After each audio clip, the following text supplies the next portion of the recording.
సమాప్తమైనదని చెప్పి తల వంచి ఆత్మను అప్పగించెను. కళ్ళు మూసుకుందాము.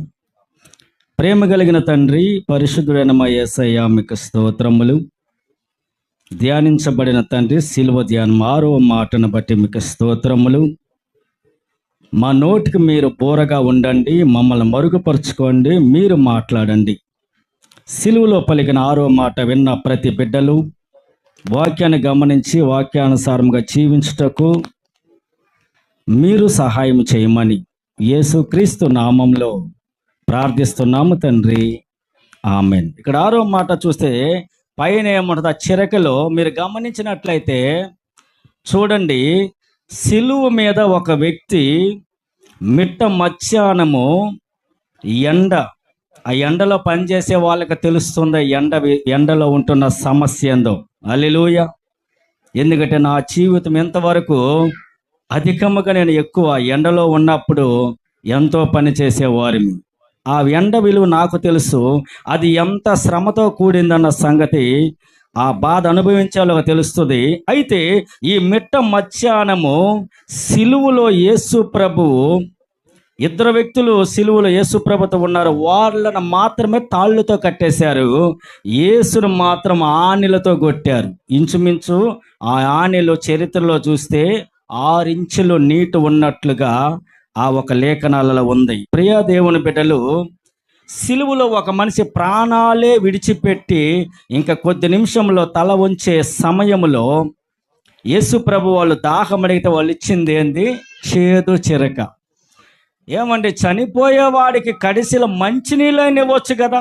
ముసలోడు ఉన్నాడు, ఆస్తి అంతస్తు సంపాదించి మంచంలో ఉన్నాడు, నీళ్ళు అడిగితే ఎప్పుడెప్పుడు పోతాడని చెప్పి మంచినీళ్ళు నీరు ఆ పంపులో కొట్టకొస్తారు చూడండి, కింద 5 వేసుకొచ్చి ఒక బిందె పెడతారు. ఎవరికంటే బయట నుంచి వచ్చే వాళ్ళకేమో పంపు నీళ్ళు, ఇంట్లో ఉన్న వాళ్ళకేమో క్యాన్ నీళ్ళు.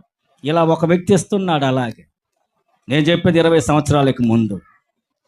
చుట్టాలు వస్తే ఏమో రేషన్ బియ్యము, వాళ్ళేమో మంచి బియ్యము. హల్లెలూయా. ఒక విశ్వాసులండి గుర్తొచ్చారు. అయితే ప్రియ దేవుని బిడ్డ, ఆ ఎండలో మిట్ట మధ్యాహ్నము ఆ సిలువలో ప్రాణాలు విడుస్తూ శ్రమిస్తుంటున్న యేసు ప్రభు నీళ్ళు అడిగితే వాళ్ళు ఇచ్చింది చేదు నీళ్ళు. అప్పటికి కూడా వాళ్ళ హృదయాలలో దయ కలగలేదండి. ఒక మనిషి ప్రాణాలు పోతున్నప్పుడైనా సరే, ప్రాణాలు పోతున్నవి ఏదైనా ఒక మేలు చేత మంచినీళ్ళు అనిద్దామని వాళ్ళకి అనిపించలేదంటే వాళ్ళ హృదయము ఎంత కఠినముగా ఉన్నదో ఇక్కడే మనకు తెలుస్తుంది. ప్రియా దేవుని బిడ్డలు, ఆ వాక్యాన్ని మరలా చదువు. 30వ వచనం.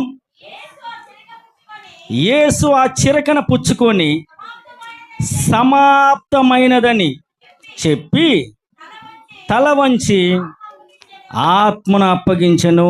Praise lord. ఇక్కడ మనం చూస్తే అక్కడ ఏముంటుండే, సమాప్తమైంది. యేసు జీవితం సమాప్తమైందండి. రేపు లేదు ఎల్లుండి అందరూ క్రొత్త బట్టలు వేసుకొని చర్చికి రావాలి. క్రొత్త బట్టలు పాస్టర్ చెప్పి నేను అప్పు తెచ్చుకోవాల్సిన అవసరం లేదు, మీకు ఉన్నాయే. లేదంటే నాలాగా ఇస్తరు వేసుకొని, ఇప్పుడు ఇస్తరు షర్ట్ ఇది క్రొత్తది కాదు. ఇస్తాడు ఎప్పుడో యేసయ్య, ఆయన ఇస్తాడు, నేను వేసుకుంటా. అయితే నేను ఉదయం రాత్రి 10 గంటలకు ఇస్తరేసి పెట్టాను, రేపు వెళ్ళాలి. హల్లెలూయా.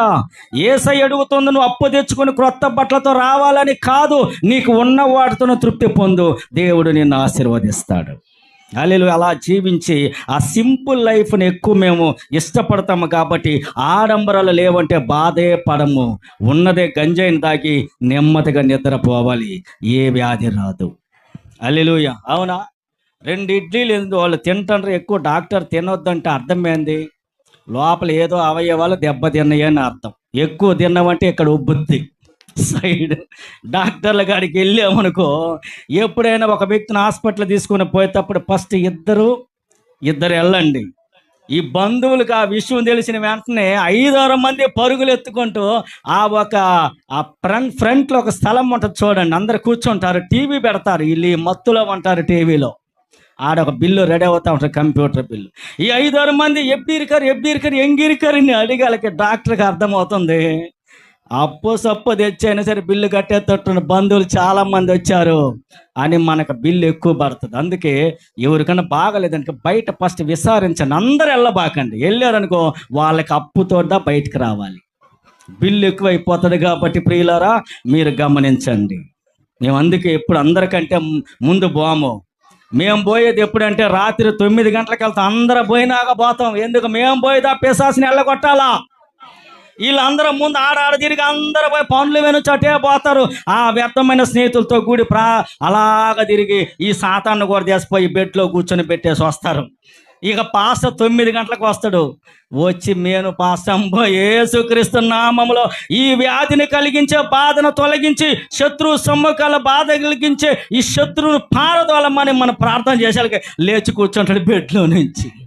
అప్పుడు దాకా డాక్టర్ అంటాడు 4 రోజులైనా 3 రోజులైనా అవసరపడొద్దు, బిల్లు ఎక్కువ వేయలే అంట. హల్లెలూయా.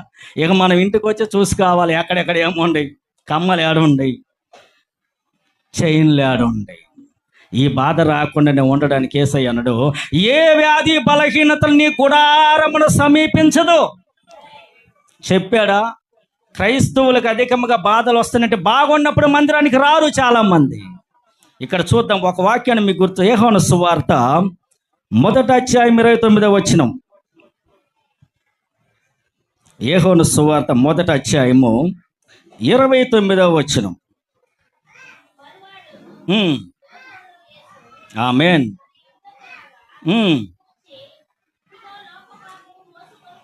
ఇదిగో లోక పాపమును మోసుకొని పోవు దేవుని గొర్రె పిల్ల. యేసు ప్రభు ఈ లోకానికి రావడమే లోక పాపాలను మోయడానికి. యేసు ప్రభు వస్తే సిలువలో నీళ్ళు అడిగితే చేదు నీళ్ళు ఇస్తున్నారు. ఇప్పుడు వచ్చింది ఆయన ఎందుకు?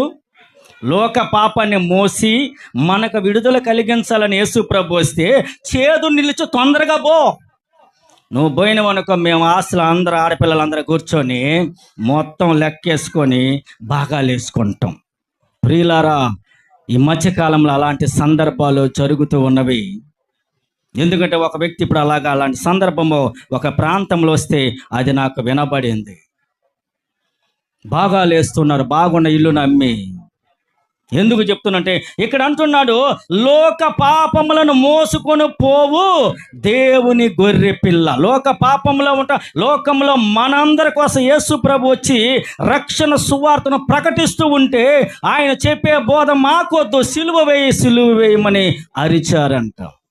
పిలాతు అడుగుతున్నాడు, ఆయన సిలువుకు అప్పగించబడే తప్పు ఏమే కనబడలేదు కదా, ఎందుకు సిలువ అంటే సావు కదా అని అంటే, లేదు ఆయన బోధ మాకు నచ్చలేదు, మంచి చెప్తున్నాడు మాకు నచ్చదు, మేము అక్కడక్కడ అన్ని వ్యవహారాలలో తలబెట్టే వాళ్ళమి, మేము నీతిగా ఉండడానికి మాకు ఇష్టం లేదు కాబట్టి, ఆ సత్యమైన మార్గం ఆ బోధ మాకు ఇష్టం లేదు కాబట్టి అతడు వద్దు మాకు సిలువే. ఇదే వాళ్ళు చెప్పిన మాట పదే పదే వాళ్ళు కేకలు వేశారంట. కేకలు ఎవరు వేస్తారండి? చదువుకున్న వాళ్ళు ఒక్క మాట చెప్తారు, అయ్యా రేపు వచ్చేసి నీకోసం వెయిట్ చేస్తే రేపు వచ్చేసి అని చెప్పేసి వెళ్తారు. ఇదెవరు? ఎడ్యుకేటెడ్ పీపుల్, బాగా చదువుకున్నారు.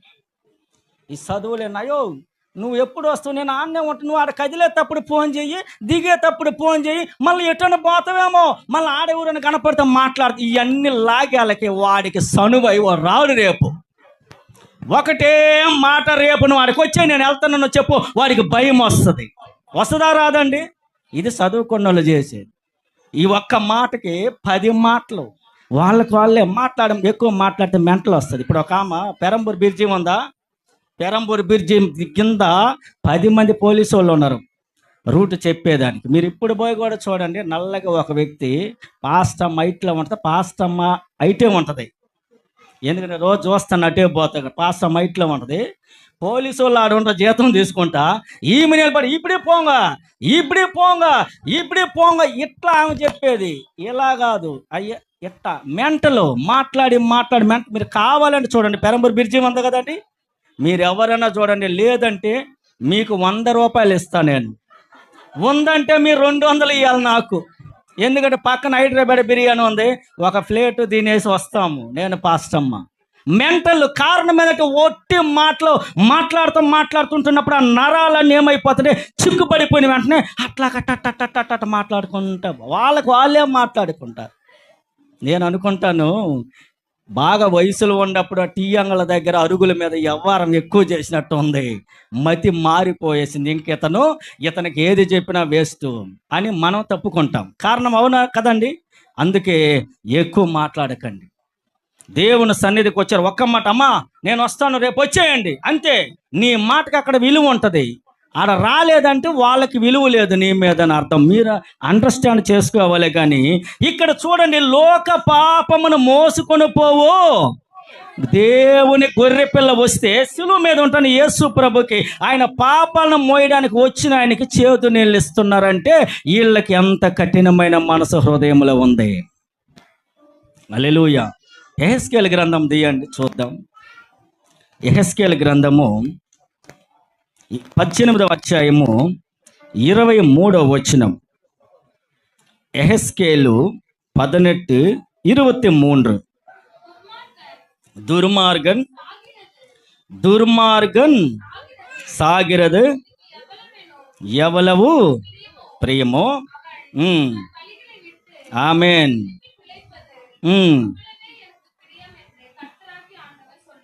తెలుగులో చదువుకుందామా.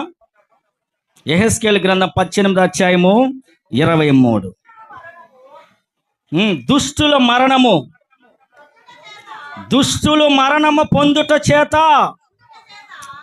చేత నాకేమాత్రమైన సంతోషము కలుగునా. చూడండి, దుష్టులు మరణము పొందుట నాకేమాత్రమైన సంతోషము కలుగునా. దుష్టులు అంటే ఎవరు? పాపం చేసేవాళ్ళు, దేవునికి విరోధమైన కార్యాలు చేసేవాళ్ళు అంతా దుష్టులు. అందుకే కీర్తనల గ్రంథంలో ఒక మాట అంటాడు యేసు ప్రభు, 1వ అధ్యాయము 1వ వచనంలో అంటాడు, మీరు సాధ్యమైతే చదవండి. దుష్టుల ఆలోచన చొప్పున నడువక, పాపుల మార్గమున నిలువక, అపహాసకులు కూర్చుండ చోటును కూర్చుండక, యెహోవా ధర్మశాస్త్రమును దివారాత్రము దానిని ధ్యానించువాడు ధన్యుడు. బైబిల్ చూడకుండానే చెప్పాలి ఆ వాక్యం. చిన్న వయసు నుంచి చిన్న పిల్లలకి ఆ ఒక కీర్తనల గ్రంథాన్ని చదివిస్తారు ఒక కాలంలో.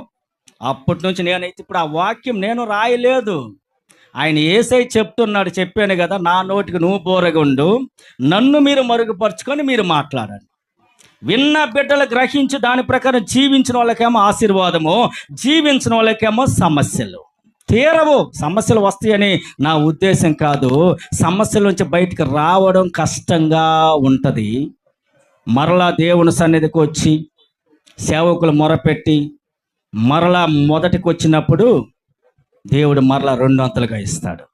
హల్లెలూయా. ఇక్కడ చూస్తున్నాడు, దుష్టుల మరణము పొందుట నాకేమాత్రమని ఇష్టము కలుగునా. నాకు ఇష్టము లేదు, అందుకే లోక పాపమును మోసేదానికే దేవుని గొర్రె పిల్లగా ఈ లోకానికి వచ్చాడు. గొర్రె పిల్ల అంటే అర్థం ఏంటంటే, ఆ గొర్రెలు చూడు ఎన్ని మనం కొట్టినా తిట్టినా తల వంచుకొనే ఉంటాయి. అందుకే ఆ గొర్రెని యేసు ప్రభు ఎన్నుకున్నాడు. కాబట్టి గొర్రె పిల్లకి ఈ లోకంలో ఎంతమంది కొడుతున్నారు, సిలువ మీద యేసు ప్రభుని కొడుతున్నారు. ఒక్కసారిగా యేసు ప్రభు అలాగాని చూస్తే ఆ కొండ బ్రద్దలైపోతుంది. అవుతుందా లేదండి? ఆ గొల్గతా కొండ. అయితే అలా చేశారు అనుకోండి, ఈరోజు నేను తెల్ల షర్ట్ వేసుకుని ఇక్కడ నిలబడగలనా? ఎందుకంటే ఆయన 3వ రోజు సజీవుడిగా, ఆడ నోరు తెరవకుండా 3వ రోజు సజీవుడిగా లేవబట్టి ఈరోజు మనము ఇలాగ దేవుని సన్నిధిలో సంతోషంగా ఉండగలిగాము. హల్లెలూయా. లేదనుకో, నువ్వు నమ్మిన దేవుడు చచ్చిపోయాడు, లేవలేదని మనల్ని బయటకు రానిస్తారంటే తెల్లగొట్లు వేసుకుంటే ఇంటికి పిలిచి తలుపేసి కొట్టి ఉంటారు. అవునా? కానీ ఈరోజు మనం దౌర్జన్యంగా, సంతోషంగా, ధైర్యంగా ఉండడానికి యేసు లేచాడు కాబట్టి మనము ప్రకటిస్తూ ఉన్నాము. హల్లెలూయా. ఇక్కడ అంటాడు, దుష్టులు మరణించుట నాకేమాత్రం ఇష్టం లేదు. అలాంటప్పుడు నువ్వంటే యేసయ్యకి ఇష్టం కదా, ఆయన కొరకు నువ్వు జీవించడానికి తీర్మానం చేసుకున్నట్లయితే ఈ దుష్టుడు చేసే పనులు మనలో ఉండకూడదని దేవుని ఉద్దేశం. అక్కడ అంటాడు, చూద్దాం, మరలా చూద్దాము. దుష్టుల మరణము పొందుట చేత నాకే మాత్రమైన సంతోషము కలుగునా. వారు తమ ప్రవర్తనను మాని బ్రతుకుటయే నాకు సంతోషము. ఇదే ప్రభువునకు యెహోవా వాక్కు. హల్లెలూయా. వాళ్ళు మారు మనసు పొంది ఈ దుష్ట క్రియలు, ఇలాంటి అలవాట్లు, దేవునికి విరోధమైన కార్యాలు ఏమైతే ఉన్నాయో వాటన్నిటిని విడిచిపెడితే, లోకానుసారమైన పాపాలు ఉంటే విడిచిపెట్టి వాళ్ళు తిరగడమే నాకిష్టము. హల్లెలూయా. పాపమనే లోకమందు పడియున్నావా, పావనుడవు దేవునికే దూరమయ్యావా. పాపమనే లోకమందు పడియున్నావా, పావనుడవు దేవునికే దూరమయ్యావా. రక్షకుడగు శ్రీ యేసుని పిలుపు వినాలేవా, రక్షకుడగు శ్రీ యేసుని పిలుపు వినాలేవా. చీకటిలో వెలుగు పాట తెలుసుకోలేవా, మానవుడా ఓ మానవుడా. సమయమిదేరా యేసుని చేరా, సమయమిదేరా యేసుని చేరా. మానవుడా ఓ మానవుడా, సమయమిదేరా యేసుని చేరా, సమయమిదేరా యేసుని చేరా. పాపమనే లోకమందు పడియున్నావా, పావనుడవు దేవునికే దూరమయ్యావా.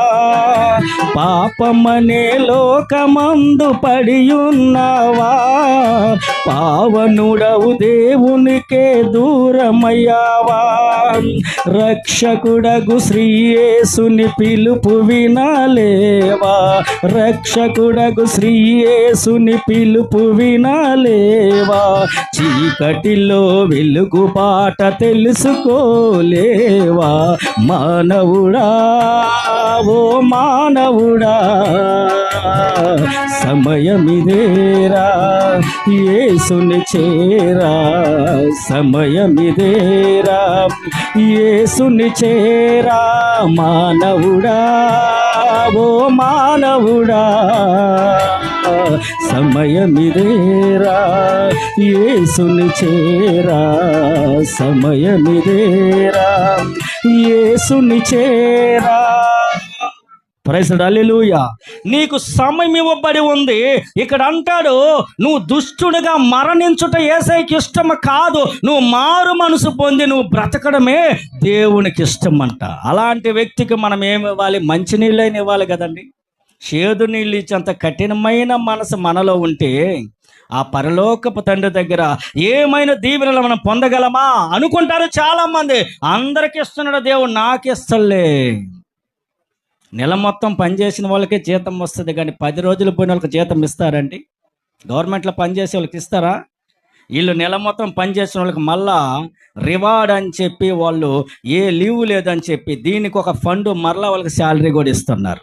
హల్లెలూయా. అలాగే నువ్వు దేవుని సన్నిధికి వస్తూ ఆ చేదైన అనుభవాలు, దేవునికి ఇష్టం కాని అనుభవాలు నీలో సమాప్తం కావాలని చెప్తున్నాడు 6వ మాటలో. నువ్వు సమాప్తం చెయ్యాలి.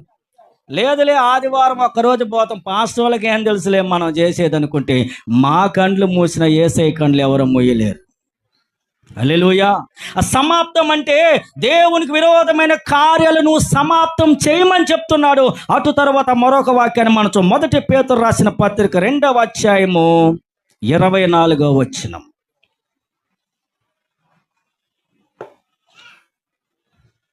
1 పేతురు రాసిన పత్రిక, నేను ముగిస్తాను, 2వ అధ్యాయము 24వ వచనం. 1 పేతురు 2:24. మనము పాపముల విషయమై చనిపోయి నీతి విషయమై జీవించినట్లు ఆయన తానే తన శరీరమందు పాపములను మ్రాను మీద మోసుకొనెను. మన పాపములు ఆయన శిలువ మీద ఆయన మోసుకున్నాడంట, మనం మొయ్యాలి. హల్లెలూయా.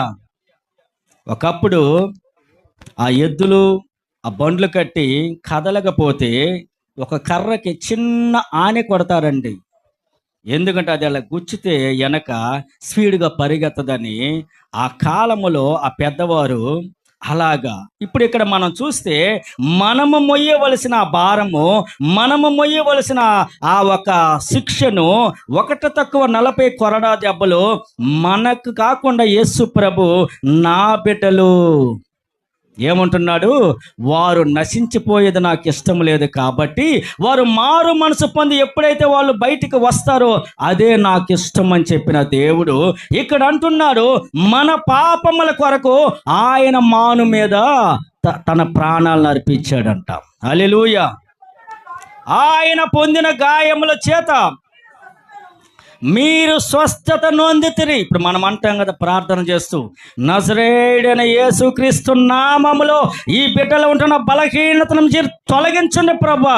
యేసుక్రీస్తు నామము, ఆయన రక్తముతో మనము అలా అప్పుడు చెప్పినప్పుడు ఆ రక్తాన్ని ప్రోక్షించినప్పుడు ఆ వ్యాధి బయటకు వస్తుంది. ఎందుకంటే ఆయన నీ కోసం నా కోసం సిలువలో తన రక్తాన్ని కార్చి జయం పొందుకున్నాడు. అందుకే దానికి అంత విలువ. అంత ఒకసారి అంటాడు యేసు ప్రభు, నా రక్తముతో వెలపెట్టి నిన్ను కొన్నాను అంటాడు.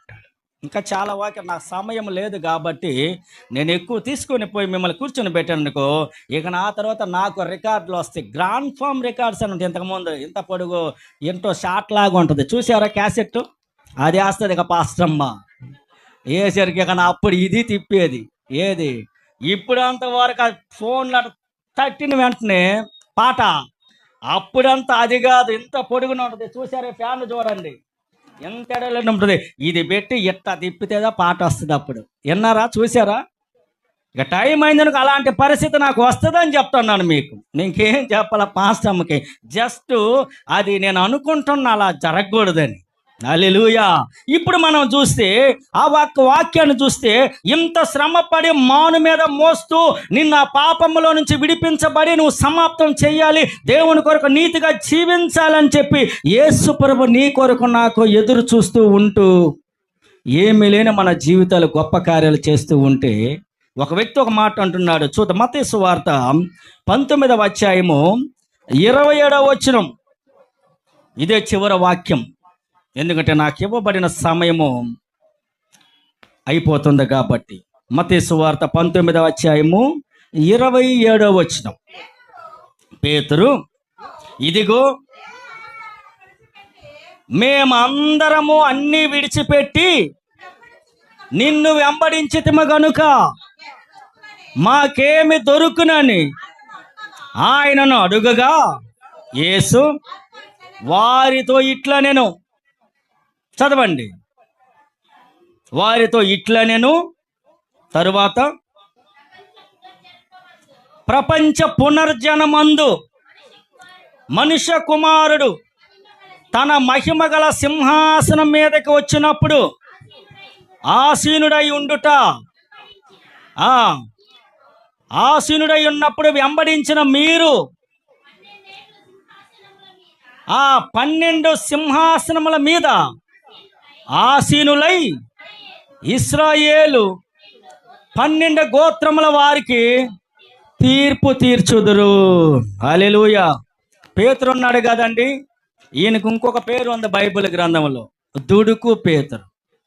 అవసరపడి మాట్లాడే వాళ్ళంతా దుడుకు పేతురు, తమ్ముళ్ళు, అన్నలు, చెల్లెళ్ళు, ఇంకా అలా అనుకోవాలి మనం, అవునా? అవసరపడి మాట్లాడేది ఎవరంటే పేతురు. రెయ్యంత యేసు ప్రభుతో గెచ్చమనే తోటలో ఉన్న ప్రార్థన చేస్తుండే అంత యేసు ప్రభుని పట్టుకున్నారు. 12 మంది చల్లా చెదురైపోయారు. శిష్యులు భయముతో వణుకుతున్నారు. ఆ చలికాలంలో ఒక దిక్కు మంట వేస్తుంటే ఆ ఒక రోడ్లో కూర్చొని అందరితో ఏమి తెలవనోడాలా అలా చలిగాస్తూ ఉంటే ఒక చిన్నది వచ్చి ఆ యేసుతో తిరిగిన వారిలో ఈడు ఒకడంటే అప్పుడు అన్నాడు, నేను కాదు ఆయన, నేను అసలు ఎరగను అన్నాడు. ఏమన్నాడు పేతురు?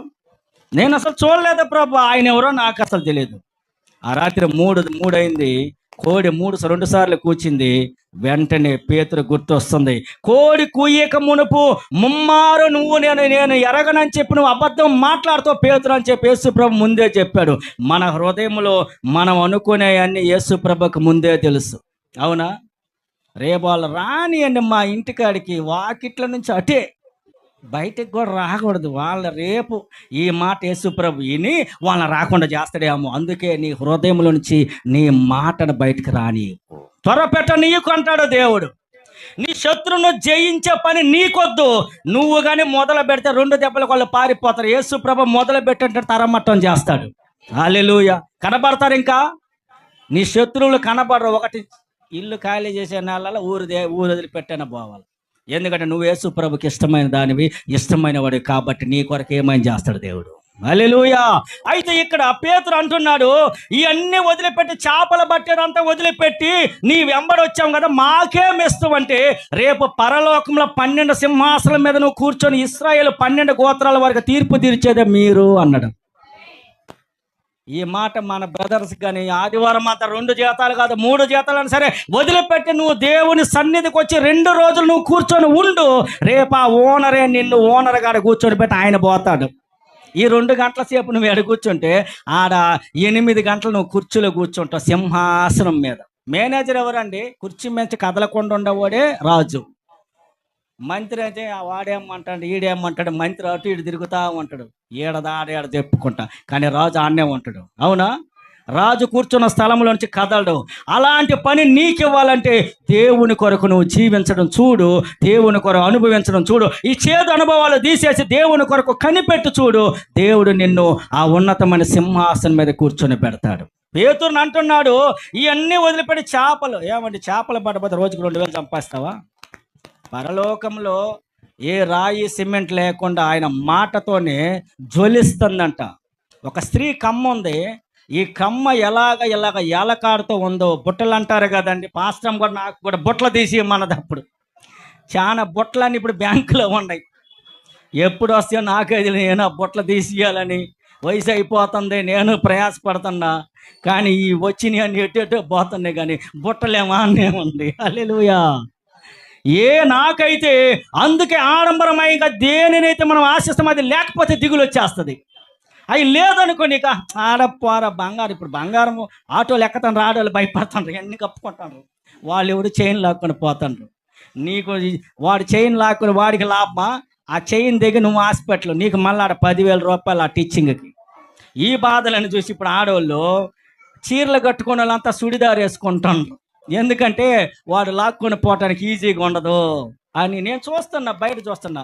60 ఏళ్ళ ముసలి వాళ్ళంతా ఆ డ్రెస్సులు వేసుకొని పోతారు. 60 ఏళ్ళు పోయి చూస్తే ముందుగా చూస్తే అంత ముసలి వాళ్ళు, బయట వెనక చూస్తే అంత కుర్రోళ్ళు అంటారు. బండిలో ముందు చూస్తే ఎవరు అబ్బాయి ఎంత అందంగా ఉంది, ఎట్లా చూస్తే ముసలి వాళ్ళు. నాకంటే మా అమ్మ వయసు అలా ఉంది. ఏమేంద్రా ఈ వయసులో సుడిదారులు. హల్లెలూయా. ప్రియ దేవుని బిడ్డ, ఇక్కడ మనం చూస్తే పేతురు అంటున్నాడు, చేపల పట్టేది వదిలిపెట్టి. ఈయనేమో ఆఫీసులో పని వదిలిపెట్టినట్టు. అర్థమవుతుందండి మీకు?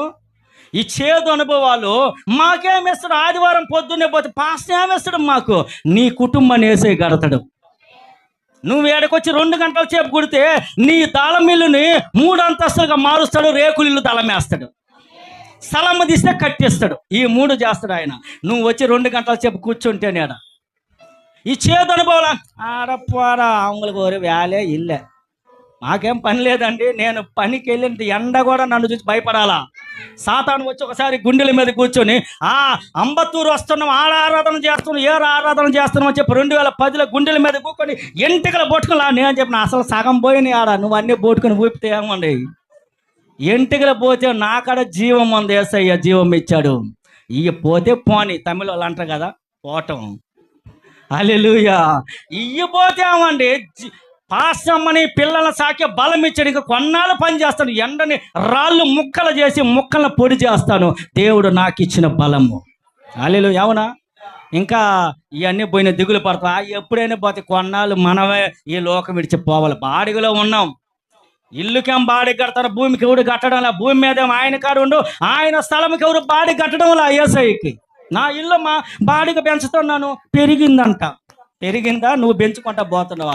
ఒకరోజు యేసయ్య నీకు నీ అమౌంట్ పెరిగేటట్లు బాధేస్తుంది. హల్లెలూయా.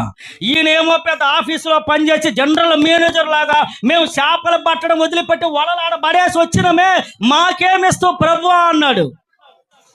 ఓరి పిచ్చోళ్ళారా, రేపు నేను మహిమ సింహాసనం మీద కూర్చున్నప్పుడు పరలోకంలో మీరు ఆ 12 గోత్రాలు ఇశ్రాయేలు ప్రజలకు తీర్పు తీర్చేదే మీరు అంటున్నాడు. ఇప్పుడు ఆడబోయి పేతురు, ఇక్కడ చేపలు పట్టిన పేతురు ఆడ సింహాసనం మీద కూర్చుంటే నిలస్తాడా అండి? నిలస్తాడు అసలు? ఇప్పుడే చెప్తుండ, రేపు నీ సింహాసన పాస్టర్ చెప్తాడు, ఏం భయపడబాక, మా ఎడం తీసినావు కదా, ఏసై కొద్ది రోజుల్లో పునాది 5 అడుగులు వేస్తాడు మెట్లు పెట్టి, ఏం భయపాకు, ఏసై గడతాడంటల్లా. ఆ మాట మీద నమ్మకమే ఉండదు. ఆయనకి ఆ పనే లే, అదే చెప్పుకుంటా తిరుగుతుంటాడు, ఇంకేం పని లేదు. వీళ్ళు అనుకోనేది, ప్రియులారా, నీ నోటి పెదవుల గుండా ఏమైతే వస్తుందో అదే జరుగుతుంది. అబ్రహాం నేసాడు, నువ్వు ఎవరినైతే ఆశీర్వదిస్తావు వాళ్ళు నేను ఆశీర్వదిస్తాను, నువ్వు ఎవరిని చెప్పిస్తావు నేను చెప్పిస్తాను అన్నాడు. అబ్రహాంకి చెప్పాడు, మన నోట నువ్వు ఎవరినైనా బాగుపడవని అన్నారు అనుకుంటే వాళ్ళు బాగుపడని అనబాకండి ప్రియులారా, ఎందుకంటే నీలో యేసయ్య ఉన్నాడు. నీ నోటి మాట నువ్వు నాశనమైపోతావంటే ఇంకోళ్ళు అడ్రస్ కూడా ఉండరు. ఎందుకంటే యేసు నీతో ఉన్నాడు కాబట్టి ఆయన వాగ్దానం చేశాడు, నువ్వు మరణించేదానికి ఆయనకి ఇష్టపడలేదు. ఈ పాపపు జీవితం నుంచి నువ్వు బయటికి రావాలని, ఈ చేదు అనుభవాలు నీలో నుంచి రావాలని, వాటన్నిటి నువ్వు సమాప్తం చెయ్యాలని 6వ మాట నీ కోసం నా కోసం యేసు ప్రభు పలికాడు. హల్లెలూయా. కళ్ళు మూసుకుందాం.